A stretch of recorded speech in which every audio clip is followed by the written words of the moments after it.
अक्सर लोग मुझसे पूछते हैं कि आतिफ भाई दुबई जाना बेहतर है या ओमान। चलाओ देखते हैं इन दोनों मुल्कों के वीज़े, खर्च, तनख्वाह, फ़ायदे, नुकसानात। सबसे पहले वीज़े के रेट के बारे में बात कर ली जाए। यूएई यानी दुबई का जो आज़ाद वीज़ा है वो 5 से 6 लाख रुपए तक मिल जाता है। वहीं पर जो ओमान का आज़ाद वीज़ा है वो 4 से 5 लाख रुपए तक मिल जाता है। आज़ाद वीज़ा नाम की कोई चीज़ नहीं होती, होता वो भी किसी कंपनी या किसी रबाब का ही है।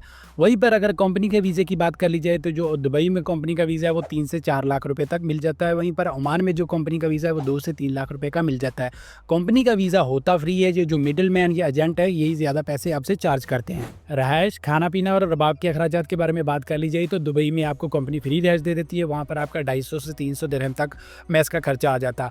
और वहीं पर अगर ओमान में आप कंपनी में काम करते हैं तो यहाँ पर भी आपको फ्री रहायश मिल जाती है। आपका मैस का जो खर्चा 20 से 25 रियाल आ जाता है। वहीं पर अगर आप दुबई में आज़ाद काम कर रहे हैं तो आपको रहायश बहुत महंगी मिलेगी, जो कि 400 से 500 दिरहम तक होगी। और खाना पीना अगर आप शेयरिंग कर रहे हैं या अकेले खा रहे हैं तो वो भी 400 से 500 दिरहम तक मिलेगा, जो कि टोटल आपका 800 से लेकर 1000 तक दिरहम खर्चा आ जाएगा, जो कि पाकिस्तान का 60 से 70 हज़ार रुपया बनता है। वहीं पर अगर आप ओमान में हैं तो आप खाना पीना रहायश सब कुछ मिला के 40 से 50 रियाल तक आपका खर्चा आ जाएगा, जो कि पाकिस्तान का 30 से 35 हज़ार रुपया बनता है। इसके अलावा ओमान में आपको और बाप को भी 10 से 15 रियाल आपको शारी देना पड़ती है। दुबई में इस चीज़ की कोई टेंशन नहीं होती। तनख्वाह, कमाई और बिजनेस की बात की जाए तो दुबई में जो कंपनी आपको 1500 से लेकर 2500 दिरहम तक तनख्वाह दे देती है, जो कि पाकिस्तान का 1.5 से 2 लाख रुपया बनता है।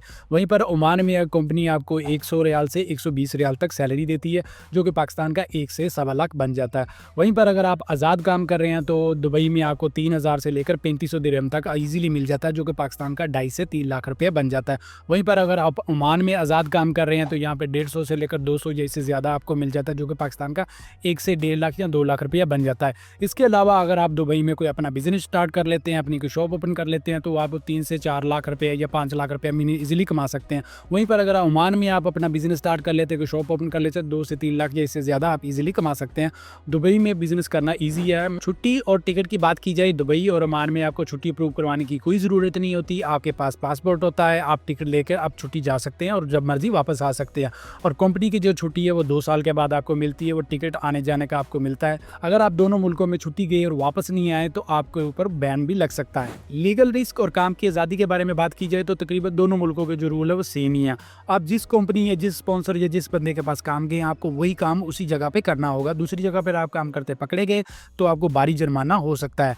दुबई में ये आप लोगों के लिए सहूलत होती है कि वहाँ पर आपको एनओसी लेटर मिल जाता है, आप दूसरी जगह पर काम कर सकते हैं। ओमान में आपको जल्दी एनओसी लेटर नहीं मिलता, काम की आज़ादी इतनी नहीं होती जितनी दुबई में आपको मिलती है। विजिट वीज़ा और वीज़ा ट्रांसफ़र के बारे में बात कर लीजिए तो दुबई में मोस्टली लोग जो है ना वो विजिट वीज़ा पर जाते हैं, वहाँ पर कोई काम ढूंढते हैं, अच्छा काम मिलने की सूरत में अपना वीज़ा ट्रांसफ़र कर लेते हैं। Company to company visa transfer करना वहाँ पर ईजी होता है। लेकिन ओमान में जब आप विजिट वीज़ा लेकर आते हैं तो अगर कंपनी या कहीं से आपको वीज़ा मिल जाता है तो आपको अपने मुल्क वापस जाना होता है और दोबारा वीज़ा लगवा कर आना होता है। यहाँ पर मोस्टली कंपनीज आपको ट्रांसफ़र की सहूलत नहीं देती, आपको अपने मुल्क वापस जाना होता है, नए वीज़े पर आना होता है। अगर आपने अपना वीज़ा ट्रांसफ़र करना है कंपनी या अरबाब की मर्ज़ी के बगैर तो 2 साल तक आपको वेट करना होता है। आपका 2 साल ख़त्म होते हैं, वीज़े की मुद्दत ख़त्म होती है, तब आप ट्रांसफ़र ले सकते हैं। लेकिन दुबई में ऐसा नहीं है, आप अपना वीज़ा चेंज कर सकते हैं ईजिली। इलाज और मेडिकल के बारे में बात कर लीजिए तो दुबई और ओमान में मोस्टली कंपनी आपको इंश्योरेंस दे देती है, वहाँ पर आपका इलाज सस्ता हो जाता है। इसके बरक्स आप अगर दुबई में एक बार बीमार हो गए हैं आज़ाद तो आपके 500 से 600 दिरहम ऐसे लग जाएगा, जो कि पाकिस्तान का 60 से 70 हज़ार रुपया बनता है। अगर ओमान में आप बीमार हो गए तो 50 से 60 रियाल आपका एक बार में लगेगा,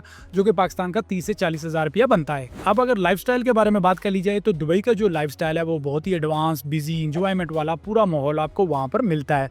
और वहाँ का सबसे बड़ा प्रॉब्लम ट्रैफिक है। अगर आपको कहीं पर पहुँचना होता है 2 से 3 घंटे आपके ट्रैफिक में ऐसे वेस्ट हो जाते हैं। इसके बरक्स अगर ओमान के लाइफस्टाइल के बारे में बात कर ली जाए तो यहाँ का लाइफस्टाइल बिल्कुल ही बरक्स है। यहाँ पर बहुत ही पुरसकून, शोर कम, सादा ज़िंदगी आपको पुरसकून मिलती है। अच्छी कंपनी और तरक्की की बात की जाए तो दुबई में आपको बहुत सारी अच्छी कंपनी, मल्टीनेशनल कंपनी मिल जाती है, वहाँ पर आपके तरक्की के चांसेस बहुत ज़्यादा होते हैं।